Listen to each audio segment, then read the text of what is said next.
अरे दोस्तों, आज इस वीडियो में डिस्कस करने वाला हूँ आरआरबी एएलपी सीबीटी 2 की कट ऑफ 2018 में क्या गई थी। काफ़ी ज़्यादा स्टूडेंटों का सवाल है जिनकी अच्छी तैयारी है। साथ में आपके सीबीटी 1 और सीबीटी 2 दोनों की कट ऑफ बताने वाला हूँ, चाहे वो इलेक्ट्रिकल की हो या फिर मैकेनिकल की हो। यदि आपको 2024 में जॉब चाहिए तो इतने नंबर लाना होगा, क्योंकि सीबीटी 1 निकालने से सिलेक्शन नहीं होता, बल्कि सीबीटी 2 निकालने के बाद आपका सिलेक्शन होता है। क्योंकि सीबीटी 1 में पर सीट कंपटीशन यहाँ पर अभी 5 से 7 के बीच में है, और सीबीटी 2 में पढ़ाई करने वाले स्टूडेंटों से पर सीट का कंपटीशन 17 होता है। तो गाइस, आप वीडियो को पूरा देखना।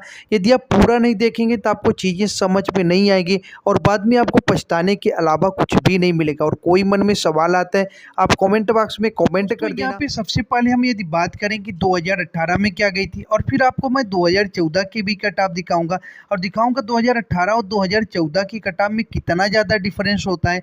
उसी के अकॉर्डिंग 2018 से आप 2024 में आपकी क्या कट ऑफ जाएगी उसको आप अपने से रिलेट कर सकते हो।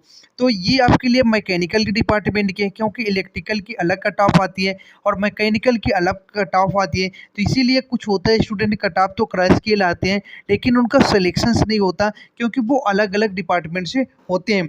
तो ये अहमदाबाद में देखोगी आपके 43 नंबर गई थी, ओबीसी की 35, एससी की 32 और एसटी की जो कट ऑफ है वो यहाँ पे 28 नंबर गई थी अहमदाबाद में।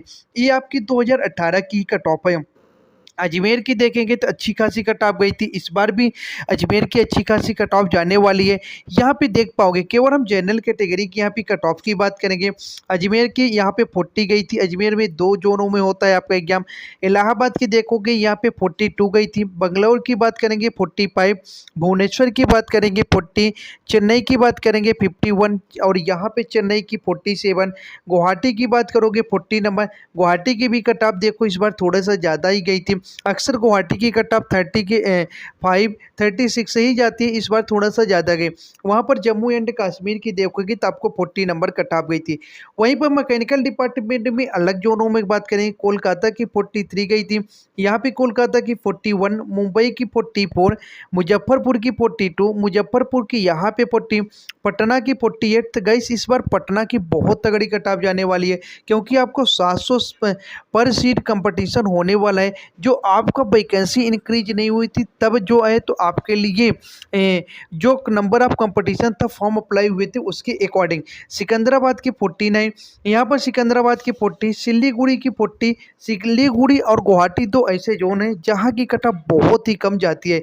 तिरुवनंतपुरम की 55 और 40 नंबर यहाँ पे कट ऑफ गई थी। अब वहीं पे यदि हम इलेक्ट्रिकल डिपार्टमेंट की एक बार नज़र दौड़ाएं तो बहुत ही ज़्यादा दोनों में डिफरेंस है नहीं। फिर भी यहाँ पे देख पाओगे इलेक्ट्रिकल डिपार्टमेंट में डायरेक्टली यदि कोलकाता की बात करोगे 61, ये जो कट ऑफ है आपकी बहुत ही आई है। 75 में 61 लाना आसान होता नहीं है। मुजफ्फरपुर में देखोगे 50, अजमेर में 48, इलाहाबाद में 47, सिकंदराबाद में 43, और मुंबई में अच्छी खासी इस बार काफ़ी तगड़ी वैकेंसी है, 13-1400 है। काफ़ी वैकेंसी है आपके लिए, तो इस बार काफ़ी स्टूडेंट जो है मुंबई जोन को सेलेक्ट भी कर रहे हैं आरआरबी जेई में। वैसे यहाँ पर तो थोड़ी सी कमी है, एलपी में वैकेंसी। भुवनेश्वर में 50 नंबर गई थी, यहाँ पे भोपाल में 43, और सिकंदराबाद और यहाँ पे चेन्नई में देखोगे 43 नंबर कट ऑफ गई थी। इसके अलावा यदि हम यहाँ पे इलेक्ट्रिकल डिपार्टमेंट में और भी बातें करें तो आप देख पाओगे सिकंदराबाद की आपके यहाँ पे कट ऑफ गई थी 42, 41, और पटना की 41। लेकिन इस बार पटना में जो है तो आपके लगभग 700 सीट का पर कंपटीशन है, क्योंकि 38 ही वैकेंसी है और 26,000 के आसपास अप्लीकेशन हुए हैं। तो ये आपके लिए बहुत ही तगड़ा कंपटीशन होने वाला है। जिन स्टूडेंटों ने पटना जोन के लिए फॉर्म अप्लाई किया था और उन्होंने जोन चेंज नहीं किया, उनके लिए तो काफ़ी ज़्यादा यहाँ पे मुश्किल होने वाली है।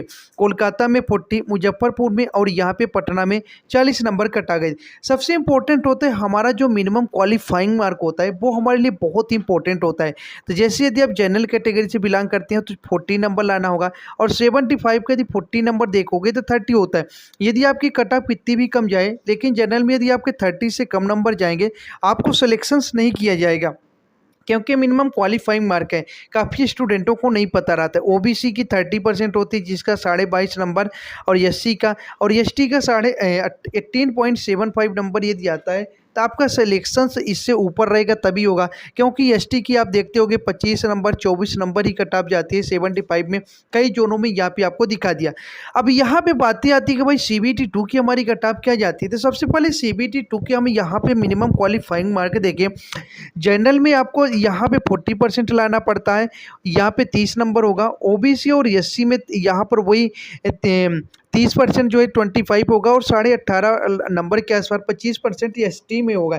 हमारे पास सभी जोनों के CBT 2 के डाटा उपलब्ध नहीं हो पाए।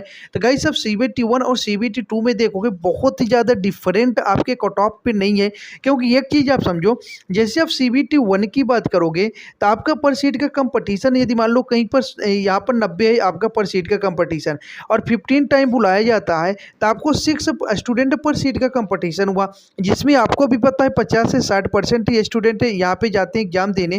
तो आपको टोटल 4 जो है स्टूडेंट पर सीट का कंपटीशन हो रहा है। अब 4 स्टूडेंट पर सीट का कंपटीशन होगा, जिसमें कुछ स्टूडेंट मजाक में फॉर्म भरते हैं और एग्जाम भी देने जाते हैं, लेकिन वो निगेटिव में चले जाते हैं, उन्हें आता कुछ नहीं है। तो कुल मिलाकर 2 से 3 स्टूडेंट ही ऐसे हैं जो आपको यहाँ पे फाइट करने वाले हैं आपके साथ। लेकिन ये जब आप CBT 2 का एग्जाम देंगे तो वहाँ पर याद रखो, आपके 15 गुना जब स्टूडेंट बुलाएगा तो इन्हीं से तो आपका कंपटीशन होगा, और ये 15 गुना ऐसे स्टूडेंट होंगे जो CBT 1 निकाल के जाएंगे। मतलब इनकी तैयारी जो है वो काफ़ी हाई लेवल की रहेगी। तो आपको क्या करना है, सिलेक्शन से लेना है, इन 15 टाइम वाले स्टूडेंटों को पीछे करना होगा। हालांकि आपका CBT 2 का देख पाओगे कट ऑफ नॉर्मल ही आपको यहाँ पे दिख रही है, 52 है, यहाँ पे 49 42 है, 57 55 अच्छी कट ऑफ है, बट यहाँ पे इन दो जोनों की कम है। तो आपके जो कट ऑफ है वो हाई लेवल की जाती है CBT 2 में, और जो पेपर का लेवल होता है वो भी इतना आसान होता नहीं, वो भी काफ़ी ज़्यादा हाई लेवल का होता है आपका पेपर।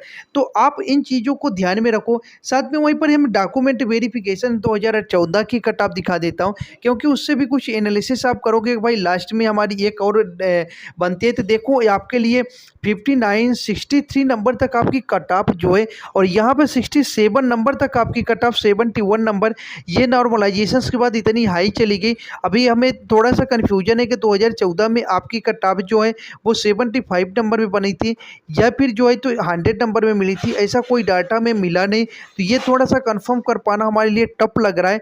हमें यहाँ पे इस डाटा को देख के तो कन्फ्यूजन हो रहा है, बट हो सकता है कि नॉर्मलाइजेशन के बाद स्टूडेंटों के 73 मार्क्स आए हों, वो मैं आपको क्लियर कर दूंगा। तो इतने ज़्यादा आपके मार्क्स जाते हैं लास्ट में आपके डॉक्यूमेंट वेरिफिकेशन।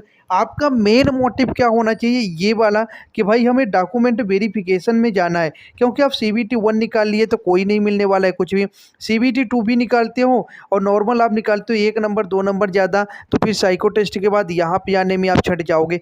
तो आपको चीज़ें रखो, ध्यान में रखो कि भाई अच्छे नंबर लेकर आएंगे, हाई लेवल का नंबर लेकर आएंगे, किसी प्रकार की कोई भी समस्याएं नहीं होगी। अब ये रेलवे है, फिर दोबारा 5 साल के बाद ही रेलवे आएगा, तब तक में आप ओवरएज हो ही जाओगे, नहीं हुए होंगे। तो इन सब चीज़ों को ध्यान में रखो। रेलवे का कैलेंडर है, उनको कौन फॉलो कर रहा है। तो गाइस आपके लिए इतनी सारी चीज़ें बताए, तो कोई सवाल आता है तो बेहिचक आप कमेंट बॉक्स में कमेंट करना ना भूलो। मिलता हूँ नेक्स्ट अपडेट के साथ। स्टडी विथ मैथ पर।